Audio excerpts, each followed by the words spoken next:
आज का हमारा टॉपिक है secured loan, unsecured loan. Secured loan किसे कहेंगे? बैंक से या फाइनेंस कंपनी से आपने किसी से लोन लिया है, जैसे बैंक से पर्सनल लोन लिया है, बिजनेस लोन लिया है, होम लोन लिया है, वो आएगा सिक्योर्ड लोन के अंदर में। या फाइनेंस करवाई है, मोटरसाइकिल फाइनेंस कराई, पिकअप फाइनेंस कराई और किसी तरह का है, वो भी अंदर में आएगा सिक्योर्ड लोन। आप सेकंड है अनसिक्योर्ड लोन। अनसिक्योर्ड का मतलब है जैसे आपने किसी दोस्त से, रिश्तेदार से, किसी फर्म से उधार पैसे लिए, लोन लिया, तो वो आता है अनसिक्योर्ड लोन की कैटेगरी में। अनसिक्योर्ड लोन आपने ले रखा है तो उस पर ब्याज भी देना जरूरी है।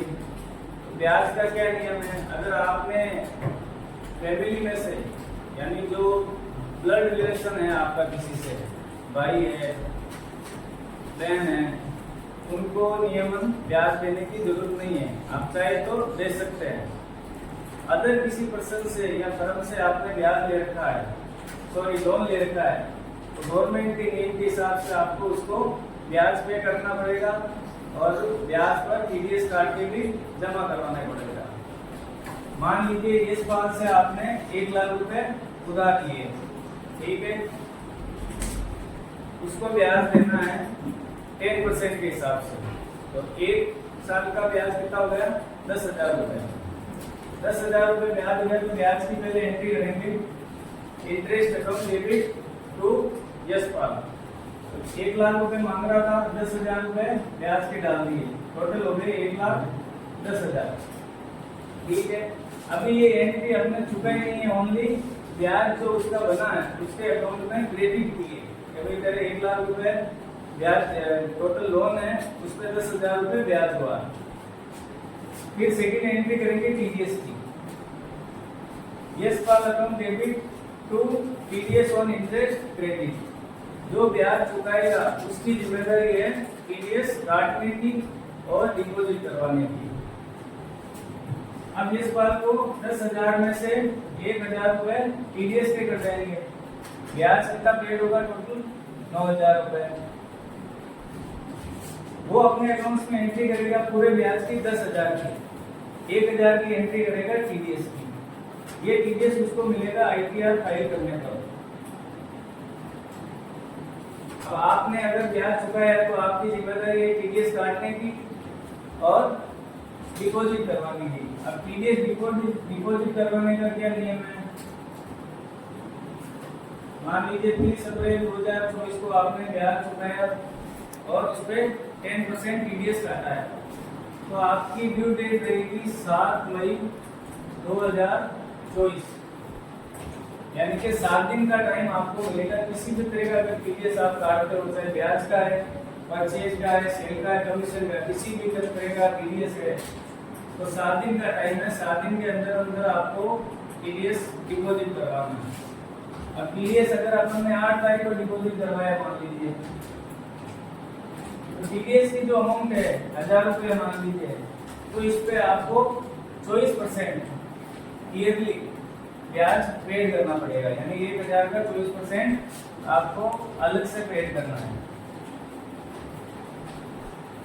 यानी कि 240 रुपए आपको ब्याज के पेड करने। अगर एक दिन आप लेट हुए तो 1 महीने का ब्याज पूरा लगेगा, 1 महीना और 1 दिन हो गया तो 2 महीने का ब्याज लगेगा। बढ़ गया। अब मार्च में आपको स्पेशल छूट मिलती है, जैसे 31 मार्च 2024 में आपने कोई भी तरह का टीडीएस किसी का काटा है, चाहे ब्याज का है, परचेज, सेल किसी का भी है, तो गवर्नमेंट के रूल क्लोजिंग के टाइम आपको 30 दिन का टाइम मिलेगा, यानी इसकी ड्यू डेट रहेगी 30 अप्रैल, यानी 31 मार्च को या मार्च महीने का कोई भी आपने टीडीएस काटा है तो उसकी डेट रहती है 30 अप्रैल, क्योंकि मार्च क्लोजिंग रहती है, उस समय आपको 30 दिन का टाइम देती है गवर्नमेंट टीडीएस भरने के लिए। अब इसका रिटर्न फाइल करना होता है, ये तो अभी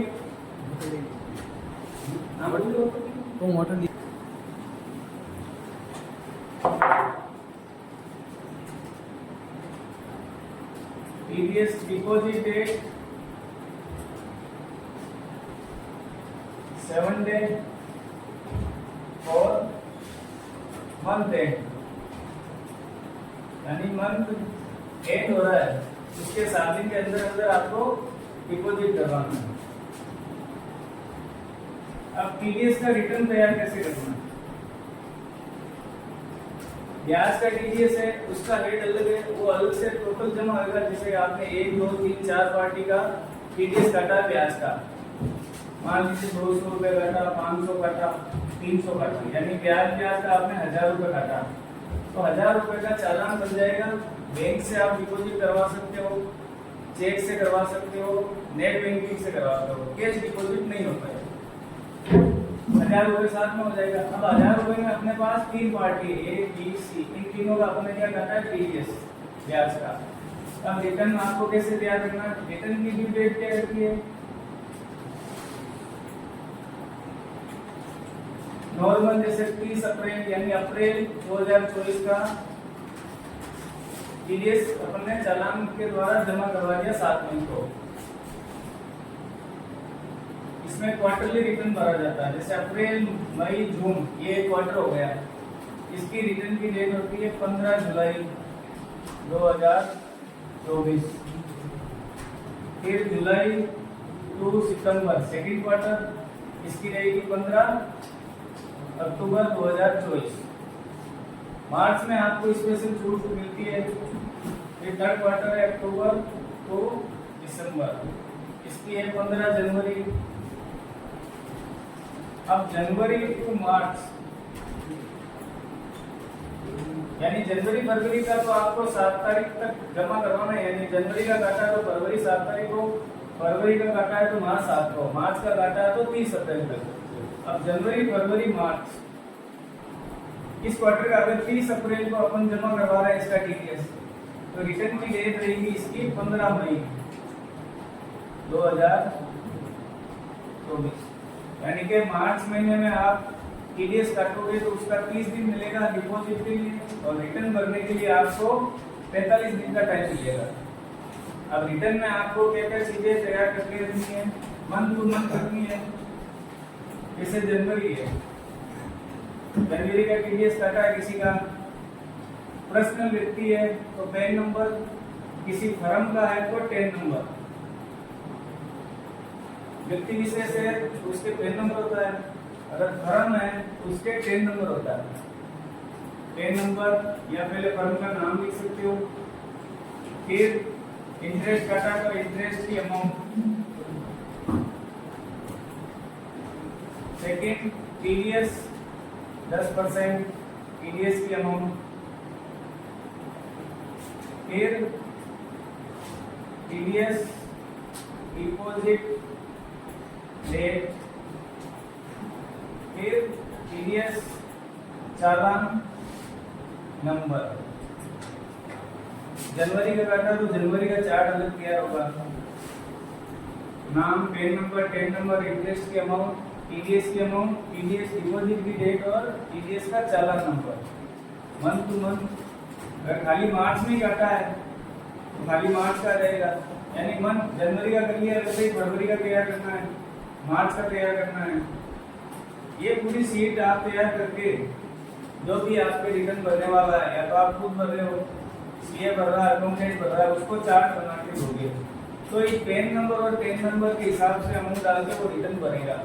रिटर्न भरेगा तो जिसका आपने टीडीएस काटा है, यानी ए बी सी का काटा है, तो जब वो आईटीआर फाइल करेंगे तो उनके पास एक 26S ARS TIS ये रिपोर्ट एक इनकम टैक्स की साइट से जनरेट होती है, उसमें ये सब चीजें दिखेगी। ये चैप्टर अभी आपके बात कर सकते हैं। अब रिटर्न अगर आपने लेट लगाए, यानी कि टीडीएस लेट भरा तो आपको 24% इंटरेस्ट लगेगा। अगर रिटर्न की डेट आपने एक दिन की लेट कर दी, यानी अप्रैल 30 को महीना हो गया, 15 मई को भरना है रिटर्न, सॉरी अप्रैल मई जून का भरना है जुलाई को 15 तारीख को, अगर 16 तारीख को भर दिया 16 जुलाई 2024, पर डे 200 रुपए की पेनल्टी इसमें लगती है। जैसे मार्च का क्वार्टर का अगर है तो 15 मई 45 दिन, अप्रैल मई जून है तो जुलाई 15 तारीख रिटर्न भरना है। अगर एक दिन भी लेट है तो पर डे 200 रुपए की पेनल्टी लगती जाएगी। आपको टीडीएस पहले इंटरेस्ट की एंट्री करनी है, फिर टीडीएस की एंट्री करनी है। ब्याज चुकाए ना चुकाए, इंटरेस्ट और टीडीएस ये दोनों समायोजन की एंट्री करनी है।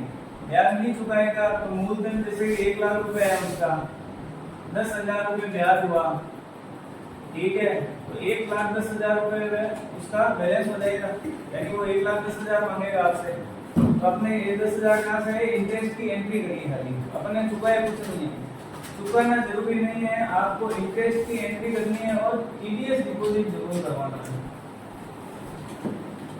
इंटरेस्ट पे करना, इंटरेस्ट पर तो पूरा करना तो अगला पूरा कर देगा, वो पार्टी पर निर्भर है, इंटरेस्ट देती है नहीं देती है, चुकाए नहीं चुकाए, लेकिन टीडीएस बनने की, इंटरेस्ट बनने की वो दोनों एंट्री कंप्लीट करके रखनी है।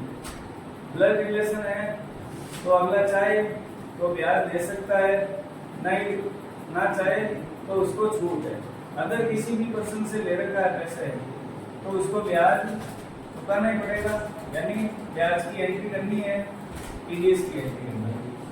अब आप कह लीजिए इंटरेस्ट कैलकुलेशन करके ब्याज की एंट्री और टीडीएस की बोर्ड में मैं लिख देता हूँ एक बार आपको एंट्री कैसे करनी है।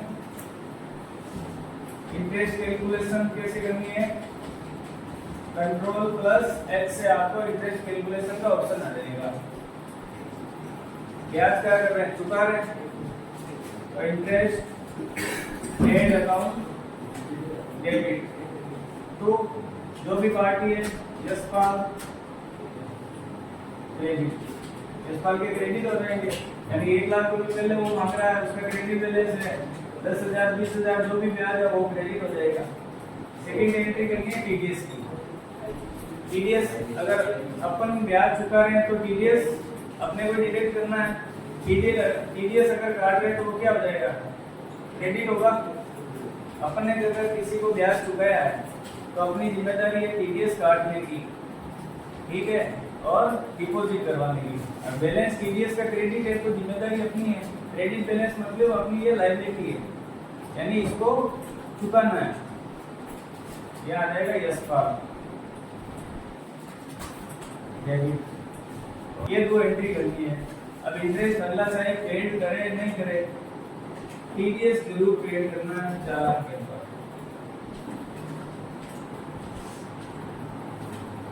वाउचर ओपन करो, ये एंट्री होगी, यानी समायोजन की जो भी एंट्री है वो होती है जनरल में F7 में, ना तो इसमें अभी हम चुका रहे हैं टीडीएस ना ब्याज चुका रहे हैं, ओनली ब्याज कितना इसका बना है और टीडीएस कितना।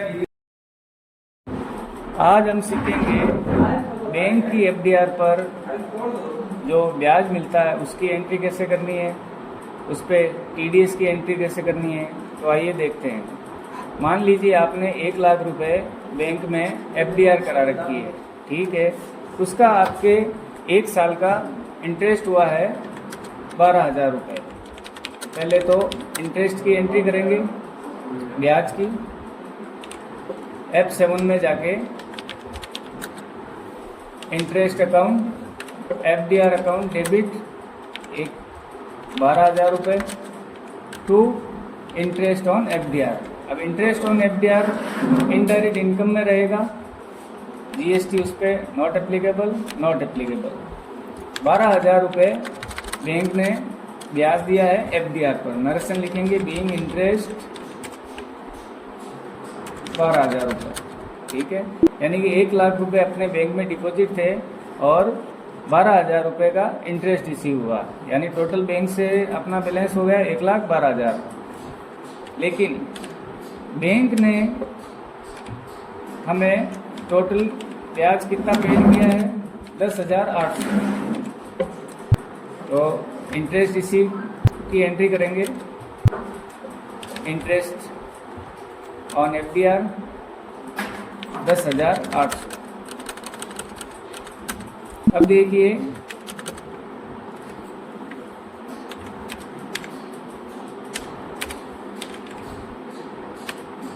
इंटरेस्ट ऑन एफडीआर 12,000,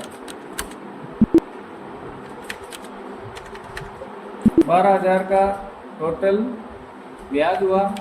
अब एंट्री करेंगे रिसिप्ट की, यानी बैंक से जो ब्याज प्राप्त हुआ। तो FDR अकाउंट में 10,800 प्राप्त हुए, तो रिसिप्ट में जाके बैंक अकाउंट ले लेंगे ऊपर और नीचे ले लेंगे 10,800, यानी कि 12,000 रुपये का ब्याज बना है FDR पर और बैंक ने TDS काट के 10,800 दिए, यानी कि 1,200 रुपये अपने को कम प्राप्त हुए हैं। ये 1,200 रुपये किस चीज़ के कटे हैं? TDS के, यानी कि ब्याज पे TDS करता है 10%।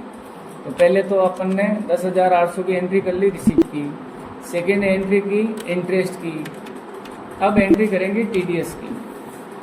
TDS अपना कटा है, TDS ऑन इंटरेस्ट, उसको अंडर में रखेंगे करंट एसेट्स में। 12,000 का 10% हो गया 1,200 रुपये, क्रेडिट करेंगे FDR को। अब आप लेजर को देखोगे तो समझ में आएगा, यानी कि 12,000 रुपये को 12,000 रुपये अपना इंटरेस्ट बना है, interest FDR account debit to interest 12,000। Second entry हुई अपने इंटरेस्ट रिसीव की, यानी बैंक ने अपने अकाउंट में क्रेडिट किए हैं 10,800, 1,200 रुपये TDS के काट लिए, यानी कि 12,000 रुपये यहाँ डेबिट हो गए, 10,800 बैंक से प्राप्त हो गए, 1,200 रुपये अपने TDS के कट गए। ये TDS अपने को प्राप्त होगा जब ITR फाइल करोगे। टैक्सेबल इनकम है तो TDS आपका एडजस्ट हो जाएगा, अगर टैक्सेबल इनकम नहीं है तो 1,200 रुपये आपको अकाउंट में रिफंड हो जाएंगे। ये 1,200 रुपये आपके करंट एसेट्स में दिखाएगा, यानी कि 1,200 रुपये यहाँ पर आपके पड़े हैं और 10,800 आपके बैंक में क्रेडिट हो गए। सेकेंड एंट्री देखते हैं अनसिक्योर्ड लोन की। अगर आपको वीडियो अच्छा लगा तो वीडियो को लाइक करके चैनल को सब्सक्राइब करें, अपने दोस्तों के साथ शेयर करें।